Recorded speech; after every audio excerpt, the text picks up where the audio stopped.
પશ્ચિમ કચ્છની એસઓજીએ પાલારા ખાસ જેલની આકસ્મિક તપાસ કરતા મોબાઈલ મળી આવ્યો હતો, જે મામલે બી ડિવિઝનમાં ફરિયાદ કરવામાં આવી છે. ઉચ્ચ પોલીસ અધિકારીઓની સૂચનાને પગલે SOG A division, B division, parole furlough, BDDS, dog squad સહિતનાઓ દ્વારા પાલારા જેલમાં તપાસ કરવામાં આવી હતી. જેલના સર્કલ નંબર 1 અને 2 માં આવેલા યાર્ડ, બેરેક, પુસ્તકાલય, હોસ્પિટલ, કેન્ટીનની ઝડપી દરમિયાન સર્કલ 1 માં કોન્ક્રીટની ઓરડીની છત ઉપર પાણીની ટાંકી પાસે કોથળીમાં રાખેલો સેમસંગ કંપનીનો બેટરી સાથેનો સિમ વિનાનો કીપેડ મોબાઈલ મળી આવ્યો હતો, જેથી મોબાઈલ કબજે કરી બી ડિવિઝન પોલીસમાં આગળની કાર્યવાહી માટે સોંપવામાં આવ્યો હતો. જિલ્લાની મુખ્ય જેલ પાલારા ખાતેથી એસઓજી ટીમની અચાનક સરપ્રાઇઝ ચેકિંગમાં ઓરડીની છતમાંથી સિમ કાર્ડ વગરનો કીપેડ મોબાઈલ મળી આવ્યો હતો, જેને હસ્તગત કરી બી ડિવિઝન પોલીસ મથકમાં સોંપવામાં આવ્યો હતો. જે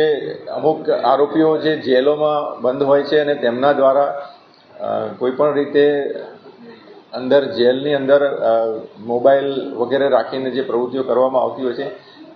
એવી પ્રવૃત્તિ શોધી કાઢવા માટે અત્રેના જે રેન્જ આઈજીપી શ્રી ચિરાગ કુરડે સાહેબ અને એસપી શ્રી વિકાસ સુંદા સાહેબ દ્વારા અવારનવાર એલસીબી એસઓજીને સૂચના આપવામાં આવતી હોય છે અને એ સૂચના આધારે ગઈકાલે એસઓજી દ્વારા પાલારા જેલમાં સરપ્રાઇઝ ચેકિંગ કરવામાં આવેલું હતું અને એમાં કેદીઓના બેરેક છે, પાણીની ટાંકીઓ છે, કેન્ટીન છે, એ બધા જુદા જુદા જગ્યાઓ, ક્ષેત્રો ચેક કરવામાં આવેલા હતા અને એમાં એક જગ્યાએથી એક મોબાઈલ